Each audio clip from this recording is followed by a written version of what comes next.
Bahawa sudah tentu kalau inflasi pun turun, tetapi kumpulan yang paling sensitif iaitu makanan dan minuman bukan alkohol dan juga makanan siap yang dekat restoran, yang itu yang selalunya menyebabkan orang selalu tanya kenapa inflasi turun tapi kita orang rasa macam harga tak turun. Itu disebabkan lain-lain kumpulan harga tu, kumpulan barang itu dia turun pada kadar yang lain-lain. Jadi selepas 11 bulan, Alhamdulillah, saya agak lega lah kerana kita mula nampak penurunan harga. Okay, let me rephrase it. Bukan penurunan harga, penurunan inflasi. Itu juga mula ada kesan yang besar kepada kumpulan makanan dan minuman bukan alkohol. Jadi saya nak tumpu sedikit tentang soal dan konsep inflasi ni. Kerana ayat yang selalu dipakai ialah inflasi turun tapi harga macam tak turun je. Inflasi ini menunjukkan kenaikan harga barang. Jadi sebuah ekonomi yang mampan, yang pertumbuhan ekonominya robust, ialah sebuah ekonomi yang dapat mengimbangi dari segi kadar inflasi yang tidak melonjak dengan cepat sehingga tidak dikawal dengan pertumbuhan ekonomi dan pertumbuhan gaji. Sebab kita semua tahulah kalau orang lagi banyak gaji dan duit dalam poket, dia akan berbelanja lebih. Bila dia berbelanja lebih, harga barang pun akan naiklah kerana permintaan lebih, kan. Jadi fokus mana-mana kerajaan pun di dunia ini, dia bukan fokus kepada turunkan harga barang ataupun naikkan pertumbuhan. Fokusnya ialah imbangan yang baik di antara inflasi dan juga pertumbuhan. Sebab itu bila inflasi yang diwariskan kepada pentadbiran ini, bila kita mula ambil alih, itu inflasi yang membimbangkan. Kalau dia terus naik daripada 4.8 naik jadi 5, naik jadi 6% contohnya, itu akan memberi satu keadaan yang kalau tidak berhati-hati dipanggil runaway inflation. Maksudnya pertumbuhan harga yang naik mendadak dan tidak terkawal. Dan kalau teruk lagi, dia mula berlaku seperti beberapa negara yang pernah berlaku lah. Contohnya Argentina, dia panggil hyperinflation. Kalau di dalam sejarah negara kita ni, hyperinflation pernah berlaku masa zaman kerajaan Jepun menduduki Melaya dulu. Itu yang dia jadi cerita duit daun pisang.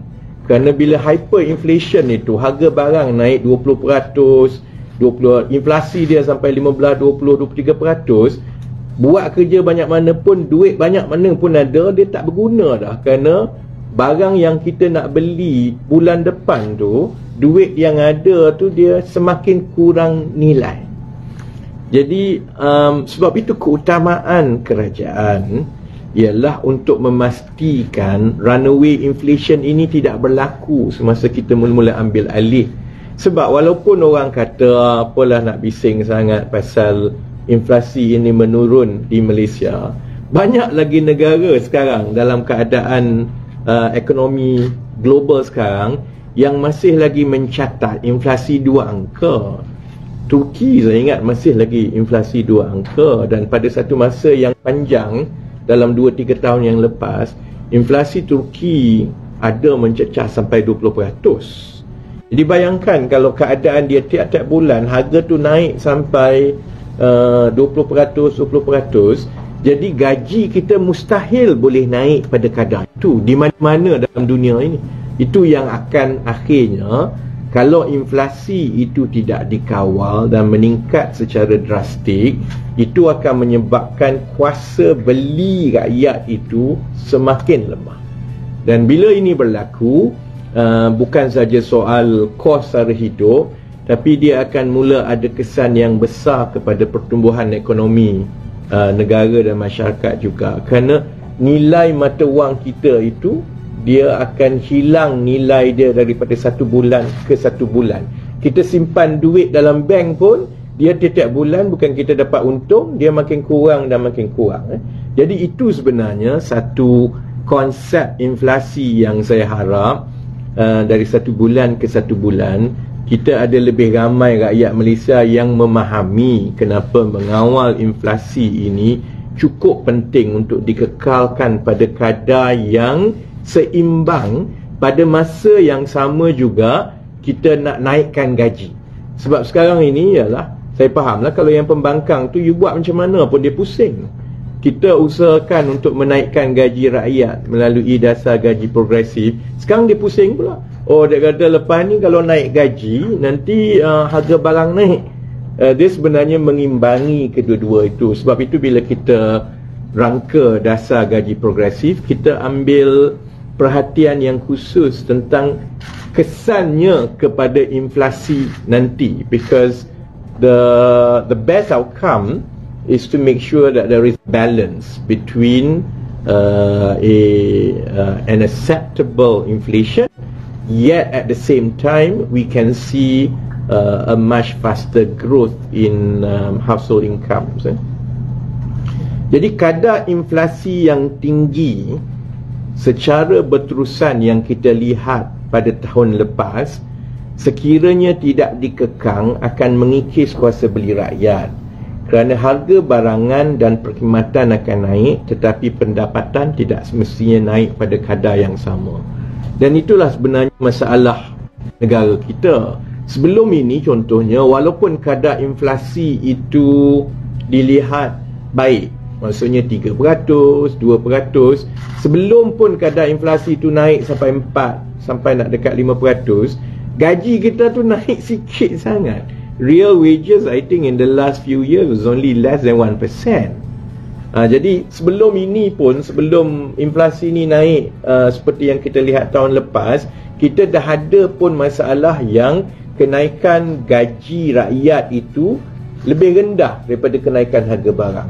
Jadi bayangkan kalau contohnya inflasi itu terus naik secara mendadak dan secara berpanjangan, ataupun dalam keadaan sekarang, walaupun kita berjaya menurunkan inflasi pada kadar 2%, tapi gaji tak naik, still a problem. Sebab itulah yang diusahakan sekarang ialah untuk sekarang, I think we can safely say that inflation is under control, dan alhamdulillah dasar gaji progresif itu telah dipersetujui dan dalam pelaksanaan, then I think we will be able to manage both sides of the coin.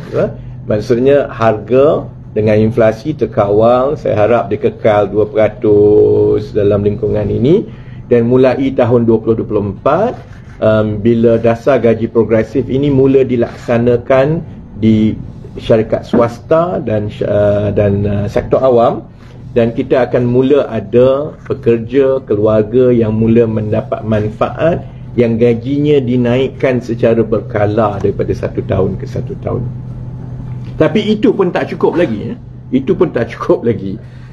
Satu perkara yang kita tumpukan juga di Kementerian Ekonomi dan agensi dan kementerian-kementerian yang lain ialah untuk memastikan bahawa bekalan makanan dan barangan itu bukan saja mencukupi, tetapi ada persaingan supaya harganya itu adalah rendah. Sebab kalau tak ada persaingan, maka ialah yang monopoli, yang kuasai itu dia akan terus. Benda ini tak boleh dibuat sekaligus, dia perlu dibuat satu demi satu. Jadi sebab itu saya ambil kesempatan pada hari ini untuk berkongsi bahawa satu kertas dasar sedang dibangunkan, dan sebenarnya dah hampir siap lah, yang bertujuan untuk mengambil jalan dan mencadangkan kepada kerajaan bagaimana untuk kita mengurangkan approved permit ataupun AP dan juga import permit. Di kalangan masyarakat ni dia ingat kita ada permit yang mahal. Dia ingat AP je. Sebab dulu orang ingat untuk bawa barang luar masuk, orang ingat kereta je lah kan perlu ada AP masuk. Sebenarnya ada dua permit kategori permit ni, satu approved permit, satu import permit. Kedua-dua ini perlu dikaji secara terperinci, dan Kementerian Ekonomi telah mengambil masa 5-6 bulan dah kita sebenarnya, sebab dia tak boleh kata sekaligus hapus terus ataupun tutup sana tutup sini. Kita kena tengok di seluruh rantaian bekalan itu, the whole value chain tu kita kena tengok, sebab kita juga nak pastikan supaya tidak ada gangguan. Kalau kita contohnya kalau ada satu barangan yang sebenarnya ada 2-3 saja importer, never mind the fact that before they get the AP or IP ataupun dia saja yang dapat lah. Tapi kalau kita kerat terus dan pasaran atau industri tidak bersedia lagi untuk memastikan ada pemain baru, maka itu akan menyebabkan ada gangguan kepada bekalan. Jadi sebab itu kita ambil masa 5-6 bulan yang lepas. Memang panjanglah cerita dia, because I think kita ada berpuluh-puluh yang perlu dikaji satu persatu. Sebab itu saya tak sebut lagi sebelum ini, but I think now the paper is almost done and ready, dan insya-Allah kertas dasar ini dijangka akan dibentangkan dan di Majlis Tindakan Ekonomi Negara dalam masa 1-2 bulan daripada sekarang. It is waiting for the slotting at the M10, dan dengan keputusan dasar yang akan dicapai di peringkat kerajaan, insya-Allah dengan mengurangkan atau menghadkan AP dan IP, kerajaan berharap akan terus dapat bukan saja mengawal inflasi seperti yang berlaku sekarang. Kita juga berharap semakan semula kepada AP dan IP ini akan dapat menurunkan harga barang, khususnya barang import, dan ini akan menambahkan lagi daya saing di dalam pasaran bekalan, terutamanya makanan tempatan, dan secara langsung membantu meningkatkan kuasa beli rakyat dan meringankan kesan inflasi.